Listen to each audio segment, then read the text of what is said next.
वैसे तो मैं कनाडा के छोटे टाउन पर वीडियो बनाता हूँ, यहाँ के कल्चर पर, यहाँ कैसे लाइफ जीते हैं हम सब, उस पर वीडियो बनाता हूँ।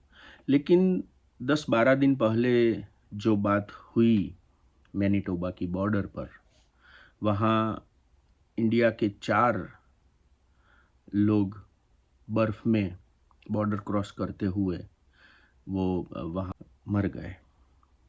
वो बात से मैं बहुत व्यथित था, मैं बहुत दुखी था। बहुत सारे हमारे ये चैनल्स के सब्सक्राइबर है, वो बार-बार हमें पूछते हैं कि हमें कनाडा जाना है, कैसे जाए? हमें यूएस जाना है, कैसे जाए? देखिए, मुझे इमिग्रेशन के बारे में कोई नॉलेज नहीं। इमिग्रेशन कैसे, क्या सिस्टम है, उसका मुझे कोई नॉलेज नहीं है। कैसे आना, उसका नॉलेज नहीं है, तो मैं उसके बारे में बहुत कुछ बात नहीं कर सकता। लेकिन जब ये मैंने सुना कि इंडिया के, गुजरात के 4 लोग इलीगली कनाडा होके यूएस में एंटर हो रहे थे, -30 टेम्परेचर। आप सोचिए, इतना बर्फ, और ये स्नो में उसका स्नो स्टॉर्म आता है और उसके अंदर आपको बहुत सारे किलोमीटर 10-12 घंटा चल के बॉर्डर क्रॉस करके कहीं जाना नामुमकिन है। और इन्होंने ये साहस किया। मैंने सुना है न्यूज़ में कि बहुत सारे पैसे देके इन्होंने ये साहस किया। अब आप सोचिए कि इलीगली किसी भी कंट्री में जाना, आपको क्या फ़ायदा होगा? आपको कोई भी कंट्री में जाना है, लीगली जाइए, आराम से फ्लाइट में बैठ के इमिग्रेशन का प्रोसेस पूरा करके आप एंटर होइए, वहाँ जाके आप अपना काम कीजिए और आप अपनी लाइफ पीसफुल वहाँ काटिए।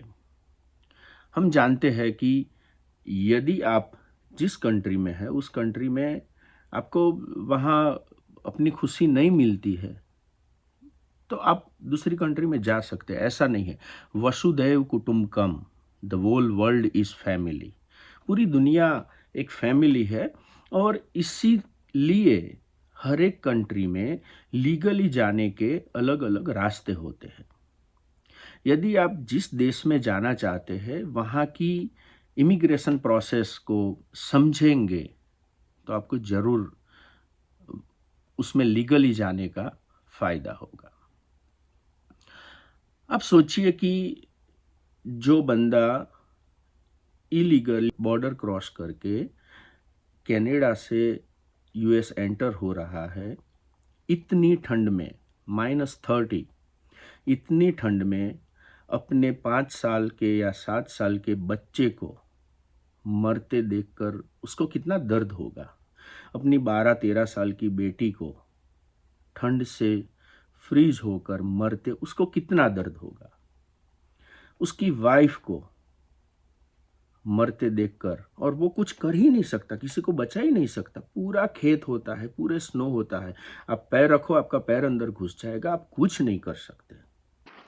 -30 टेम्परेचर में स्नो के ऊपर चलने के लिए अलग तरीके के कपड़े होते हैं। सनलाइट के रिफ्लेक्शन की वजह से आंखें चली न जाए, इसलिए अलग तरीके के ग्लास पहनने पड़ते हैं। ऐसे हम अपने खेत में निकलते हैं गांव में, ऐसे ही स्नो के खेत में नहीं निकल सकते। आप सोचिए कि कितनी तकलीफ़ें पूरे फैमिली को फेस करनी पड़ी हुई होगी।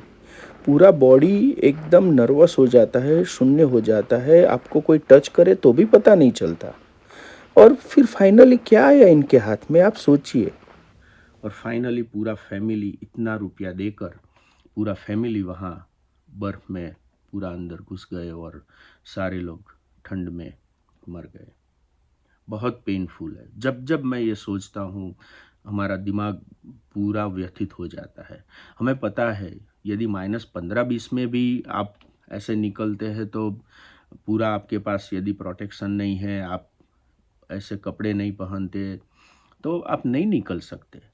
मैंने मेरी, आप हाउस इन कनाडा आप वीडियो देखेंगे तो मैंने उसमें बताया है कि यहाँ घर कैसे होते हैं, घर में कैसे हीटिंग प्रोसेस पूरा होता है, घर गर्म कैसे रहता है, वो सारी चीज़ें हमने बताई है। आप सोचिए इतने टेम्परेचर में बाहर निकलना, ये बहुत बहुत गलती है। और कोई भी कंट्री में इलीगली जाना बहुत बड़ी गलती है। आपको कुछ फ़ायदा नहीं होगा। आप लीगली जाइए, आप खुशी से रह सकते हैं।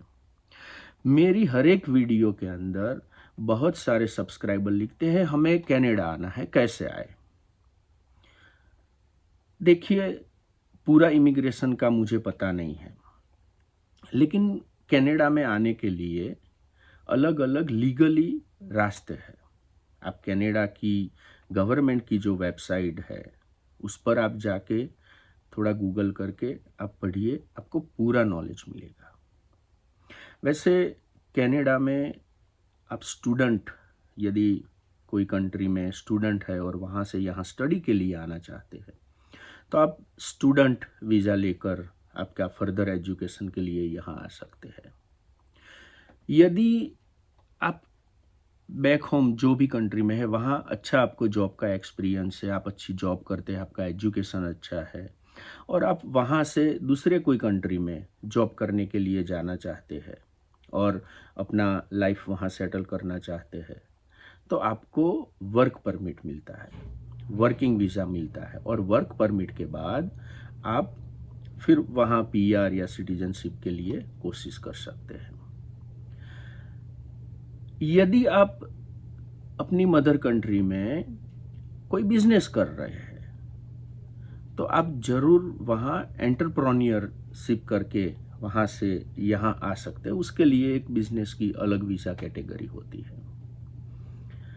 अलग अलग रास्ते हैं। आप अपनी कंट्री से डायरेक्ट परमानेंट रेसिडेंसी लेकर भी कनाडा आ सकते हैं। मैं कनाडा के बारे में थोड़ा, ये जो भी 10-12 दिन से ये सुनता हूँ, फिर मैंने थोड़ा जानने की कोशिश की कि भाई चलो हम अपने जो भी सब्सक्राइबर है वो बार बार पूछते रहते हैं कि कनाडा में कैसे आना है, तो उनको मैं बता सकूं।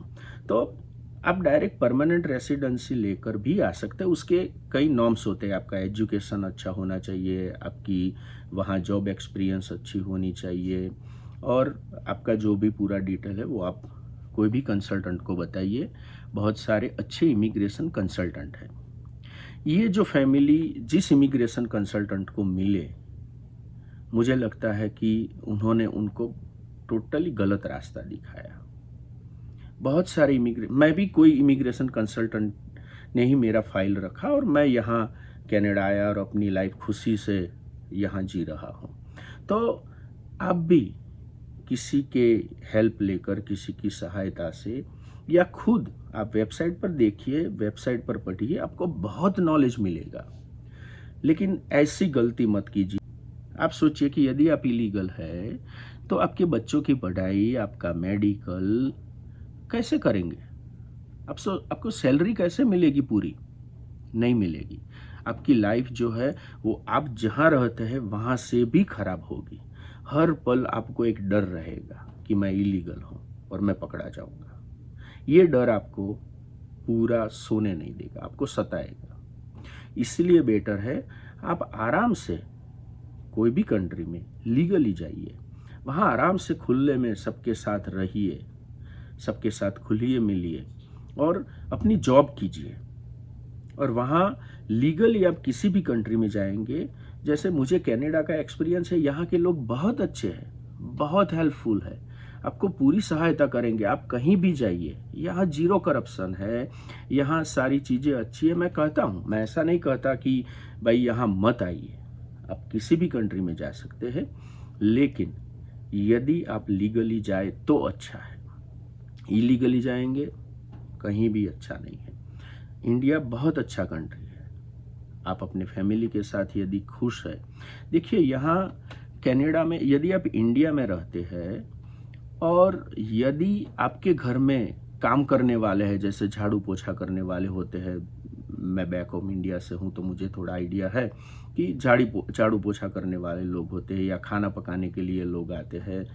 यदि आपको ये फैसिलिटी इंडिया में मिल रही है और यदि आप आदती है उस फैसिलिटी के, तो आप यहाँ मत आइए। यहाँ सारा काम आपको खुद करना पड़ेगा। यहाँ बहुत सारे प्लस पॉइंट है, तो ये यदि आप इसको माइनस पॉइंट मानते हैं, यदि खुद का काम खुद करने में आपको अच्छा नहीं लगता तो आप मत आइए। यहाँ ऐसी साहिबी जिसे हम बोलते हैं, ऐसी ऐसी लाइफ नहीं है। यहाँ अपना काम हमें खुद करना पड़ता है। हम सब करते हैं, ऐसा नहीं है। यहाँ कोई बॉसिज्म नहीं है, यहाँ कोई बॉस नहीं है, यहाँ कोई बड़ा नहीं है, यहाँ सब एक जैसे। आपके साथ सभी लोग, आप क्या काम करते हैं, आप प्लम्बिंग का काम करते हैं या कुछ भी काम करते हैं या कोई रेस्टोरेंट में काम करते हैं या बड़ी ऑफिस में काम करते हैं, आपके साथ सभी लोग का व्यवहार एक ही होता है यहाँ। लेकिन तब जब आप लीगली है। यदि आप किसी भी कंट्री में इलीगली रहते हैं तो आप मानिए कि वहाँ रहने की कोई ज़रूरत नहीं है। आप सोचिए कि यहाँ आप स्नो में देखिए, इतना किलोमीटर तक आपको कुछ नहीं दिखाई देता। यदि आप पैर रखेंगे ना तो आपका पैर अंदर बर्फ में घुस जाएगा। ऐसे 11-11 घंटे चलकर रिस्क लेके, लाइफ का रिस्क लेके, करोड़ों रुपया देकर किसी कंट्री में इलीगली जाना और फिर मर जाना, इससे अच्छा आप जहाँ हैं वहाँ रहिए, वहाँ खुश रहिए, अपनी फैमिली के साथ, अपने दोस्तों के साथ, अपने परिवार के साथ। आप जहाँ है वहाँ खुश रहिए। यदि आपको अपनी कंट्री से मूव होना है, आप हो सकते हैं, ऐसा नहीं है, लेकिन आप लीगली होइए। मेरी आपको ये प्रार्थना है। बहुत सारे रास्ते हैं और आपको जो सूटेबल रास्ता है, आपका जो प्रोफाइल है, आपका जो क्वालिफिकेशन है, उसके मुताबिक आपको जो अच्छा लगता है उस तरह, उसके अकॉर्डिंगली आप यहाँ आ सकते हैं। आप गूगल कीजिए, आप किसी अच्छे कंसल्टेंट को मिलिए। मुझे इसके बारे में बहुत कुछ नॉलेज नहीं है, जितना नॉलेज था मैंने अभी आपको दिया। लेकिन प्लीज़ मेरी आपको एक रिक्वेस्ट है, आप जिस कंट्री में जाना चाहते हैं वहाँ लीगली जाइए और हो सके तो पहले आप उस कंट्री में जाके एक बार देख के आइए कि विजिटर वीज़ा मिल जाता है। आप विज़िट करके आप अपनी वाइफ को लेके या अपने फैमिली को लेके आप उस कंट्री में जाइए, हफ्ता 10 दिन 15 दिन वहाँ रुकिए। आप देखिए कि वो कंट्री में आप रह सकते हैं, वहाँ का माहौल कैसा है, क्या काम करेंगे, कैसी सिस्टम है।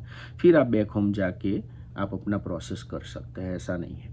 लेकिन बिना जाने आप किसी भी कंट्री में ऐसे मत निकलिए, मेरी आपको ये रिक्वेस्ट है। सारे रास्ते हर एक कंट्री में जाने के लिए लीगली होते हैं। आप ऐसे किसी भी एजेंट को मत मिलिए, ऐसे किसी भी कंसल्टेंट को मत मिलिए जो आपको इलीगली रास्ता दिखाता है। आप क्यों इलीगली जाना चाहते हैं? मैं यहाँ रहता हूँ, देखिए लीगली रहता हूँ, अपनी वर्क परमिट है, यहाँ सबके साथ घुल मिल कर रहता हूँ। बहुत अच्छा फैमिली यहाँ है, मेरा जो भी पूरा कम्युनिटी है मेरा फैमिली है और मुझे उन्होंने अपने फैमिली, मैं किसी भी घर में जाऊँ अपने फैमिली मेम्बर की तरह मुझे ट्रीट करते हैं। बहुत अच्छे लोग हैं कैनेडियन। आपको कोई तकलीफ नहीं यहाँ होती। आप किसी भी कंट्री में जाइए, क्योंकि वर्ल्ड इज़ द पूरा फैमिली है। आपको कहीं भी कोई प्रॉब्लम नहीं होगा यदि आप उनके कल्चर के हिसाब से अच्छी तरह से वहाँ रहते हैं, सबको फ्रेंड बना के रहते हैं, कोई प्रॉब्लम नहीं है, आप एंजॉय करेंगे। यदि आपको कहीं भी किसी देश में जाना है, आप लीगली जाइए, मेरी आपको ये रिक्वेस्ट है। बहुत सारी तकलीफ़ें होती है, आप इलीगली जाएंगे, आप सक्सेस नहीं होएंगे और फिर बाद में आपको अपनी कंट्री में वापस जाना पड़ेगा। मैं जो वहाँ गुजरात के 4 फैमिली मेम्बर और उनका पूरा फैमिली जो मैनीटोबा की बॉर्डर पर ये ठंड में वो उनकी डेथ हुई है पूरे फैमिली की, मैं उनको अपनी भावपूर्ण श्रद्धांजलि देता हूँ। भगवान को प्रार्थना करता हूँ कि उनकी आत्मा को, उनके परिवार की आत्मा को शांति दे। मैं बहुत व्यथित हुआ हूँ। ये जब मैंने आपने देखा होगा पिछले 1.5-2 महीने से मैं वीडियो नहीं बना रहा, क्योंकि मैं अभी कोई दूसरे प्रोजेक्ट पर कुछ काम कर रहा हूँ। लेकिन मुझे बहुत ये दुख हुआ पिछले 10-12 दिन से। आप सोचिए कि जब मैं ठंड में बाहर निकलता हूँ मैं उनके बारे में सोचता था, क्योंकि एक पिता को कितना पेन होगा, बहुत दर्द होगा, उसकी माता को कितना पेन होगा अपने बच्चों को मरते हुए देखकर। आप सोचिए, और उनको छोड़ के फिर आगे जाना बहुत पेनफुल होता है, बहुत पेनफुल होता है। मेरी आपको विनंती है, आप लीगली आइए। आप किसी अच्छे कंसल्टेंट को मिलिए, और नहीं तो आप गूगल कीजिए, लीगली बहुत सारे रास्ते हैं, आप लीगली आइए प्लीज़। Thank you.